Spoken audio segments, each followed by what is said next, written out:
मुझे याद है कि कुछ समय पहले मैंने एक नए होटल चेन के बारे में पढ़ा था जो कर्मचारियों की भर्ती के लिए इंटरव्यू ले रहा था, चाहे वह सफाई कर्मी हो, क्लर्क हो या नौकरानियां।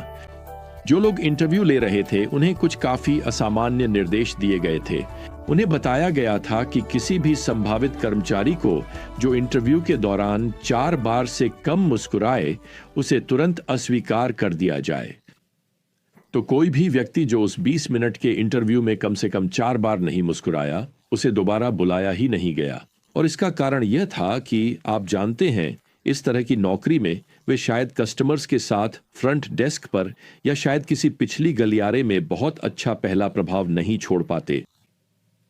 क्या यह अच्छा नहीं होगा अगर हम ऐसा ही चर्च में भी करें? मेरा मतलब है, अगर यह होटल के लिए अच्छा है तो क्या यह चर्च के लिए भी अच्छा नहीं होना चाहिए? कोई भी व्यक्ति जो चर्च में आता है और 4 बार से कम मुस्कुराता है, उसे डाक से एक नोट मिलता है जिसमें लिखा होता है, कोई और चर्च ढूंढो। खैर, इससे किसी की जिंदगी बदल सकती है। निश्चित रूप से यह किसी स्थानीय चर्च के व्यक्तित्व को बदल देगा।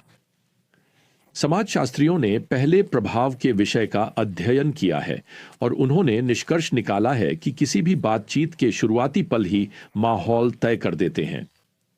अगर आप अच्छा पहला प्रभाव छोड़ते हैं तो लोग आपको हर तरह से पसंद करेंगे, भले ही वे आपके बारे में वास्तव में कुछ भी न जानते हों। समाजशास्त्री इसे हेलो इफेक्ट कहते हैं। बिल्कुल, समस्या यह है कि आज की दुनिया में छवि का महत्व चरित्र से अधिक हो गया है, और यह बात चर्च में भी सच है।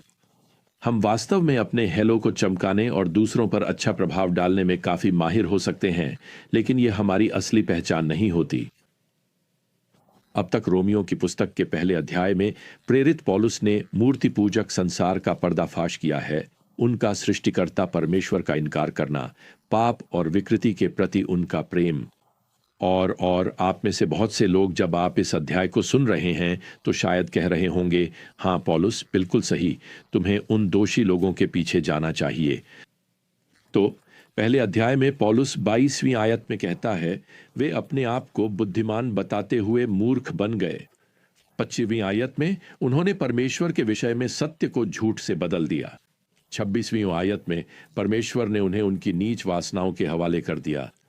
32वीं आयत में यद्यपि वे परमेश्वर के धर्मी आदेश को जानते हैं कि ऐसे काम करने वाले मृत्यु के योग्य हैं, फिर भी वे न केवल स्वयं उन्हें करते हैं, बल्कि जो ऐसा करते हैं उन्हें भी अनुमोदन देते हैं। और 20वीं आयत में लौटें तो पौलुस कहता है, वे निरुत्तर हैं। तो हमने ये आयतें पढ़ी हैं और अब तक आप जानते हैं यह सब उनके बारे में ही रहा है। आप जानते हैं वे सभी पापी लोग। और अध्याय 1 का पाठक, आप जानते हैं, शायद अपना आभा मंडल चमका लें और सोचे, अच्छा है कि मैं इस अध्याय में नहीं हूं, मैं उनमें से नहीं हूं। वे सृष्टिकर्ता का इनकार करते हैं, मैं नहीं करता। वे नैतिकता के लिए परमेश्वर की प्राकृतिक व्यवस्था की अवहेलना करते हैं, मैं नहीं करता। और हां, वे निश्चित रूप से निरुत्तर हैं। लेकिन अब जब हम अध्याय 2 और पहली आयत पर पहुंचते हैं तो पौलुस सर्वनामों को वे और उनका से बदलकर तुम कर देता है। पहली आयत शुरू होती है, इसलिए हे मनुष्य, जो कोई भी न्याय करता है, तेरे पास कोई बहाना नहीं है। अब पौलुस यहां अब अनैतिक व्यक्ति को नहीं लिख रहा है, वह नैतिक व्यक्ति, धार्मिक व्यक्ति को लिख रहा है। वह व्यक्ति जो तब मुस्कुराता है जब उसे मुस्कुराना चाहिए, वह व्यक्ति जो जेल नहीं जा रहा है, वह व्यक्ति जो आमतौर पर चर्च में आता है, वह आदमी जो आभा मंडल पहने हुए है। तो पहले अध्याय में पौलुस यह सिद्ध कर रहा है कि अनैतिक व्यक्ति के पास कोई बहाना नहीं है, और अब यहां दूसरे अध्याय में पौलुस यह सिद्ध करने जा रहा है कि नैतिक व्यक्ति के पास भी कोई बहाना नहीं है। और आप सोच रहे होंगे, अरे ऐसा कैसे हो सकता है? ठीक है, मुझे पहली आयत का बाकी हिस्सा पढ़ने दीजिए। इसलिए हे मनुष्य, जो कोई भी न्याय करता है, तेरे पास कोई बहाना नहीं है, क्योंकि जब तू दूसरों का न्याय करता है तो तू स्वयं को दोषी ठहराता है, क्योंकि तू जो न्याय करता है वही बातें करता है। तो यहां क्या हो रहा है? ये लोग पाखंड पूर्वक दूसरों का न्याय कर रहे हैं। यह समझना महत्वपूर्ण है कि यहां परमेश्वर जिन लोगों की निंदा कर रहा है वे लोग हैं जो दूसरों के उन पापों के लिए न्याय करते हैं जिन्हें वे स्वयं भी करते हैं। बाइबल सभी प्रकार के न्याय को निषिद्ध नहीं करती।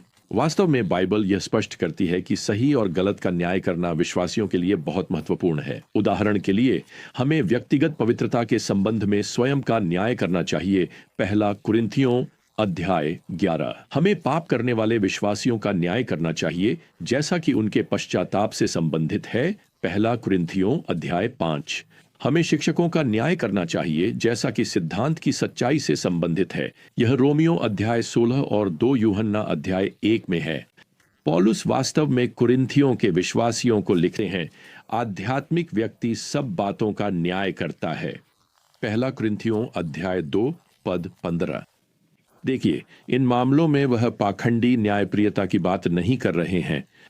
वह सही और गलत के बीच, किसी अच्छी चीज और किसी और भी बेहतर चीज के बीच निर्णय लेने की बात कर रहे हैं, और यही एक मसीही को करना चाहिए। बाइबल यह भी बताती है कि कब न्याय करना गलत है। यह गलत है कि हम न्याय करें जब, देखिए, हमारे पास सभी तथ्य न हो, यह यूहन्ना अध्याय 7 में है, या जब हमें लोगों की मंशा का पता न हो, यह पहला कुरिन्थियों अध्याय 4 में है। मत्ती अध्याय 7 पर वापस आते हैं। यीशु वचन 4 में कहते हैं, तुम अपने भाई से कैसे कह सकते हो, आओ मैं तुम्हारी आंख से तिनका छिलका निकाल दूं, जबकि तुम्हारी अपनी आंख में लट्ठा है। वह एक पाखंडी के न्यायपूर्ण रवैये की बात कर रहे हैं। असल में आप देखेंगे कि तिनका और लट्ठा दोनों एक ही सामग्री से बने हैं। तो जो व्यक्ति दूसरों का न्याय कर रहा है, उसके अंदर भी वही पापपूर्ण समस्या है जो उस व्यक्ति में है जिसे वह जज कर रहा है। असल में उसके लिए यह समस्या और भी बड़ी है। यही वह पाखंड है जिसकी ओर यीशु यहां इशारा कर रहे हैं। और वैसे यीशु यह नहीं कहते, अपनी आंख से लट्ठा निकालो और अपने भाई की आंख के तिनके को अनदेखा कर दो। नहीं, वह बिल्कुल भी ऐसा नहीं कहते। नहीं, अपनी ही गलती स्वीकार करो, अपनी जिंदगी को सुधारो, और फिर स्पष्ट आत्मिक दृष्टि के साथ तुम अपने भाई की जिंदगी को सुधारने में उसकी मदद कर सकते हो। अब यहां पद 2 में पौलुस ये लिखते हैं, हम जानते हैं कि परमेश्वर का न्याय उन पर ठीक ही होता है जो ऐसी बातें करते हैं। दूसरे शब्दों में, यहां नैतिक व्यक्ति के पास सही और गलत का सहज ज्ञान होता है, लेकिन वह अक्सर इस तथ्य को नजरअंदाज कर देता है कि वह भी परमेश्वर के सामने दोषी है और न्याय के योग्य है। वह अपने ही पापों को तुच्छ समझकर नजरअंदाज कर देता है, जबकि दूसरों के पापों की निंदा करता है। देखिए, परमेश्वर के न्याय का मापदंड उसकी पूर्ण पवित्रता है, और नैतिक लोग, चाहे वे कितने भी नैतिक क्यों ना हो, चाहे उनका आभा मंडल कितना भी चमकदार क्यों ना हो, उन्हें परमेश्वर के पूर्ण और पवित्र मापदंड से ही परखा जाएगा। तो इसी के साथ यहां पद 3 में पौलुस एक काफी कठोर चेतावनी देते हैं। क्या तुम सोचते हो, हे मनुष्य, कि तुम जो उन लोगों का न्याय करते हो जो ऐसी बातें करते हैं और स्वयं भी वही करते हो, तो क्या तुम परमेश्वर के न्याय से बच जाओगे? पौलुस कह रहे हैं, देखो, अगर तुम खुद को दूसरों का न्यायाधीश बनाते हो, तो यह याद रखना कि एक दिन तुम्हें भी एक पूर्ण न्यायाधीश के सामने खड़ा होना पड़ेगा। देखिए, नैतिक व्यक्ति कहता है, मैंने हत्यारे, व्यभिचारी, निंदा करने वाले, चोर, इन सब पर तो मैंने न्याय किया है, लेकिन जान लो वो मैं नहीं हूं। मैंने तो इनमें से कोई भी काम कभी नहीं किया। और वह यीशु के शब्दों को भूल जाता है जो पूर्ण न्यायाधीश हैं, जिन्होंने मत्ती अध्याय 5 में कहा था, तुमने सुना है कि प्राचीनों से कहा गया था, तू हत्या न कर, और जो कोई हत्या करेगा वह न्याय के योग्य होगा। परंतु मैं तुमसे कहता हूं, जो कोई अपने भाई से क्रोधित होता है वह भी न्याय के योग्य होगा। वह मानक को और ऊंचा कर देते हैं। नहीं, तुमने बंदूक निकालकर किसी को गोली नहीं मारी, लेकिन अपने दिल में तुमने लोगों से घृणा की है। तुमने चाहा कि वे मर जाएं। यीशु कहते हैं, खैर, यह भी हत्या के बराबर है। और वे व्यभिचार के बारे में भी यही बात कहते हैं। अंदर की वासना को बाहर के व्यभिचार के बराबर माना गया है। साफ तौर पर, प्रियजनों, हम में से कोई भी पवित्र परमेश्वर के सामने टिक नहीं सकता। हम में से किसी का भी प्रभामंडल इतना उज्जवल नहीं है कि वह परमेश्वर के पूर्ण मानक को प्रभावित कर सके। वास्तव में पौलुस की चेतावनी की गूंज इब्रानियों की पुस्तक अध्याय 9 पद 27 में सुनाई देती है। मनुष्य के लिए एक बार मरना निश्चित है और उसके बाद न्याय आता है। तो प्रियजनों, मुझे आपको बताने दीजिए, उस समय कोई भी अपने आत्मधर्मी प्रभामंडल के पीछे छुप नहीं पाएगा। आप जानते हैं, क्योंकि परमेश्वर सर्वज्ञ हैं, वे सब कुछ जानते हैं, हमारी कोई भी पाप उनसे छुपा नहीं है। और क्योंकि परमेश्वर सर्वव्यापी हैं, यानी वे हर जगह एक साथ उपस्थित हैं, कोई भी पाप नकारा नहीं जा सकता। और क्योंकि परमेश्वर सर्वशक्तिमान है, अर्थात वे सर्वशक्तिशाली हैं, हम में से कोई भी उनके न्याय और दंड से बच नहीं सकता। अनैतिक व्यक्ति के पास कोई बहाना नहीं है और नैतिक, आत्मधर्मी, कपटी व्यक्ति के पास भी कोई बहाना नहीं है। यह वास्तव में यह कहने का एक और तरीका है कि अविश्वासी मानव जाति पूरी तरह से परमेश्वर के सामने संकट में है। क्यों?